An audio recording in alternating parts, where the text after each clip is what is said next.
Bismillah ar-Rahman ar-Rahim, walhamdulillah rabbil alamin, assalamu alaikum wa rahmatullahi wa barakatuh. Voilà donc cette partie sera consacrée à un grand 3, les statuts juridiques, ce qu'on appelle les lois astreignantes, ou autrement en arabe on les appelle al-hukmu al-taklifi. Donc al-hukmu al-taklifi c'est une branche de al-hukmu al-shar'i, donc les prescriptions juridiques. Il y a deux branches, donc la branche taklifi, astreignante, et la branche, on va voir, déclaratoire, al-hukmu al-wada'i. Comment on comprend ça? C'est à travers la définition qu'ils nous ont donnée les usuli, c'est-à-dire les spécialistes du droit musulman, c'est-à-dire les théoriciens du droit musulman. Donc ils disent la prescription juridique et le discours émanant du législateur concernant les actes des astreints. Les actes des astreints, c'est le mukallaf. Et le mukallaf, c'est toute personne musulmane, majeure, douée d'intelligence, ou plutôt qui est sain d'esprit. Voilà, donc c'est ça l'astreint. Donc le discours qui concerne l'astreint, qui concerne le al-mukallaf. Donc ce discours, il peut prendre deux formes. La première forme, c'est une forme d'injonction, iqtida, ou un choix. Donc les discours qu'on trouve dans le Coran, dans le domaine pratique, on va trouver des injonctions, iqtida, c'est-à-dire ils nous demandent de faire quelque chose ou s'abstenir de faire quelque chose, et d'un choix, takhir, c'est-à-dire ils nous donnent le choix de faire ou de ne pas faire, ou d'une loi déclaratoire, ce qu'on appelle hukm al-wada'i. Donc qu'on peut donc définir le hukm al-shar'i, ça c'est la racine, c'est à partir de là qu'on va avoir deux branches. Donc on nous définit ainsi khitab Allahi المتعلق بأحكام أو بأفعال المكلفين اقتداء أو تخييرا أو وضعا. Voilà donc ces deux branches. Je reviens en arrière par la suite. Donc implique donc al-hukm al-shar'i. Il y a deux catégories de al-hukm al-shar'i. À partir de cette définition, on a dit première branche. Donc, c'est le hukm al-taklifi, c'est la loi astreignante. Ce que Allah nous a... Donc, c'est un discours émanant d'Allah et dans lequel ça peut être une forme d'injonction, faire ou ne pas faire, ou un choix. Donc, c'est cette partie. Et aussi une loi déclaratoire qui est un hukm wada'i, c'est-à-dire cette règle ou cette loi sera liée à une autre loi, c'est-à-dire une autre loi qui est déclaratoire comme une loi intermédiaire. Vous allez comprendre de quoi s'agit-il. Donc tout ce qui est astreignant, ce qu'on appelle, ça va être l'obligation, le recommandé, le licite, l'illicite, le blâmable et l'interdit, al-wajib, al-mandoub, al-halal, al-makruh, al-haram. Quant aux lois déclaratoires, donc il va y avoir donc le sabab, la cause. Il y a des causes qui sont liées à des prescriptions juridiques, à des obligations, à des recommandations, à des interdictions. Il y a aussi des conditions. De la même manière, il y a des obstacles. Et il y a ce qu'on appelle le principe de loi stricte ou allégée en fonction des états des uns et des autres. Et aussi la validité ou l'invalidité de l'action. Ça, c'est vraiment du droit musulman. Si je reprends en arrière, parce que j'avais un autre schéma qui passait rapidement. Voilà, donc d'une manière générale, voici le hukm al-shar'i, comment on peut le décomposer. Vous avez, donc on a dit, c'est un discours émanant du législateur qui peut revêtir, on a dit, une injonction, et cette injonction peut la traduire par une loi astreignante, donc injonction plus un choix. Donc il nous demande de faire ou de ne pas faire, et il nous demande des fois de choisir de faire, de ne pas faire. Donc tout ça, à partir de là, s'il nous demande de faire quelque chose avec un caractère obligatoire, ça s'appelle l'obligation. Un caractère non obligatoire, ça s'appelle le recommandé. Il nous demande de le faire, mais il ne nous oblige pas à le faire, on l'appelle recommandé. Il nous donne le choix de faire, de ne pas faire, ce qu'on appelle le halal, le licite. Et il nous demande de ne pas faire, mais sans caractère interdiction formelle. On l'appelle le makruh, le blâmable ou le déconseillé. Et ensuite, il nous demande de ne pas faire quelque chose avec un caractère d'interdiction. Donc voilà la première partie de la définition de ce qu'on appelle la prescription juridique. tout ce qui est déclaratoire, qu'est-ce qu'on trouve? Donc on trouve ce qui montre la prescription juridique. Cette partie-là, ces prescriptions juridiques ne sont pas, on va dire, en vigueur que lorsqu'il y a quelque chose qui va déclencher ces lois-là. Hein, donc, par exemple, qu'est-ce qu'on va trouver? On va trouver as-sabab wal-illa. Dans un premier temps, je ne vais pas nuancer les deux pour rester toujours dans la simplicité. Donc, la cause et la raison d'être, c'est la même chose. Donc, sabab wal-illa, c'est-à-dire c'est à cause de quelque chose que on va commencer à faire une action qui est de l'ordre de l'obligation. Un exemple, donc le coucher du soleil, c'est le sabab, c'est la cause de l'obligation de faire la prière du maghrib. Donc ça, c'est une loi déclaratoire, c'est pas le coucher du soleil qui est désigné, mais c'est un signe pour nous dire, parce que Allah nous a obligés de faire la salat, mais à quel moment? Il nous a donné des signes. Ces signes, c'est le sabab. Il nous a dit aussi, avant de faire la salat, il faut les conditions, s'orienter vers la qibla, être en état de purification, etc. Et donc, état de purification, la qibla, on l'appelle shart, la condition. C'est-à-dire, si on ne fait pas ça, l'acte n'est pas valable. D'où on parle de la validité et l'invalidité. Donc, shart, c'est ça les conditions. Les conditions de faire, par exemple, le pèlerinage, il y a des conditions préalables. Ben, c'est ça ce qu'on appelle les lois déclaratoires. D'une manière de condition, il y a quelque chose qui s'appelle al-mani', l'empêchement. Des fois, on peut, donc, il y a des moments où, cette loi, quelque chose qui nous empêche de faire tel ou tel acte. Donc, le cas de menstru par rapport à une femme.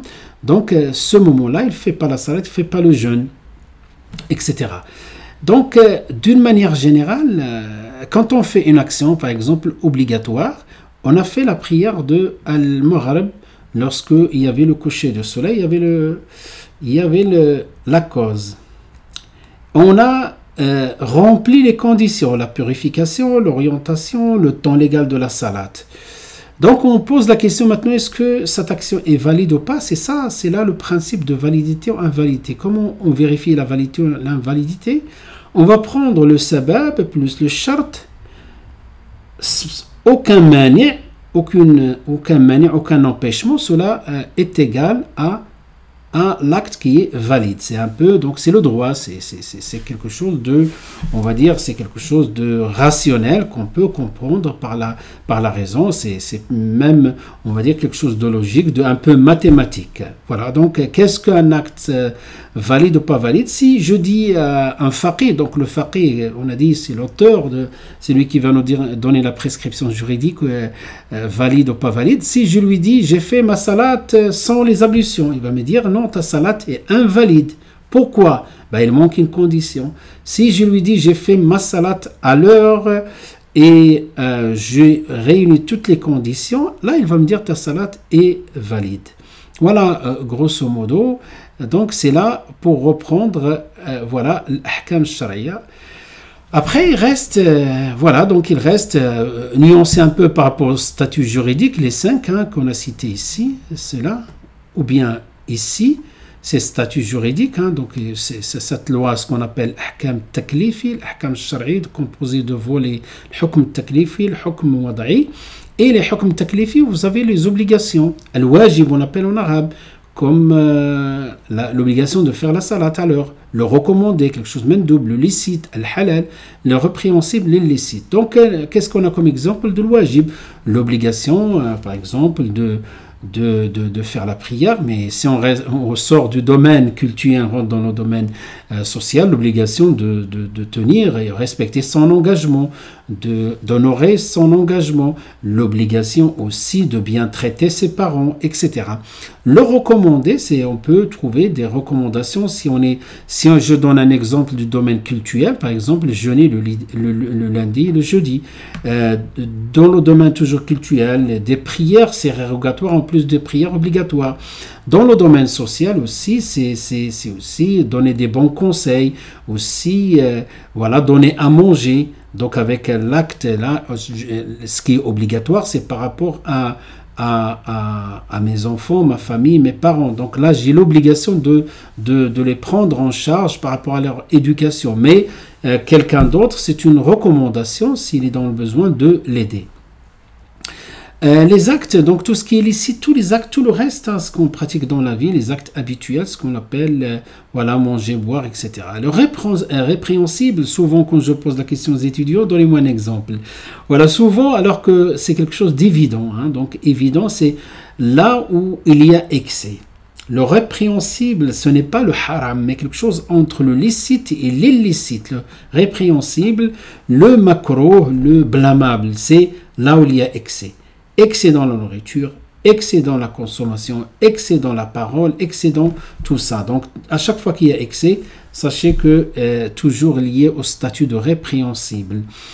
On peut trouver dans les actes aussi de la salade. Par exemple, dans la salade, il est obligatoire de se mettre debout, s'orienter vers le qibla pendant la salade. Mais trop bouger dans la salade, regarder à droite et à gauche, ça c'est répréhensible. Et on peut arriver à un niveau, ça peut annuler même la salade. L'illicite, hein, donc tout ce que Allah a ordonné d'une manière, interdit d'une manière claire et catégorique, comme la consommation du porc, de l'alcool, sortir la salade de son temps légal, c'est-à-dire quelqu'un qui néglige la salade. Si je reprends les 5, il y a une définition de ces 5 statuts. Donc les 5 statuts, donc pour comprendre comment les savants définissent, ils disent al-wajib huwa ma talaba ash-shar'u fi'luhu min al-mukallafi ala sabil al-hatm wal-ilzam. Ça c'est la définition qu'on peut traduire ainsi, ce que le législateur demande à l'astreint, le mukallaf, de faire d'une manière catégorique. Les conséquences de ça, c'est lui qui va être récompensé. Donc les conséquences, c'est le fait de s'y tenir implique l'éloge et la récompense, le délaisser en ayant la capacité de l'accomplir implique le blâme et la sanction. Par exemple, délaisser la salade alors qu'en état de la faire. Donc, vous allez voir, les définitions se ressemblent. Ce qui va changer, c'est cette partie-là, hein, ou cette partie-là. Donc, allons-y. On va voir maintenant le recommandé. À partir de la définition précédente, c'est ce que le législateur a demandé à al-mukallaf. Je rappelle mukallaf, donc toute personne majeure religieusement, saint d'esprit et musulman. Donc, al-mukallaf, de faire d'une manière non catégorique. Recommandé, c'est ça. Le fait d'y tenir implique l'éloge et la récompense. Le délaisser n'implique aucune sanction ni blâmable. Et dans le mandoub, ce qu'on appelle la sunna, mandoub, mustahab, ça rentre dans ce cas-là. Il y a une graduation, il y a quelque chose qui est mandoub, que le prophète sallallahu alayhi wa sallam n'a jamais délaissé, sans souligner le caractère obligatoire. Reste toujours le caractère non obligatoire. Ça, c'est par exemple la prière du Fajr avec la prière bien sûr obligatoire du Subh et le witr,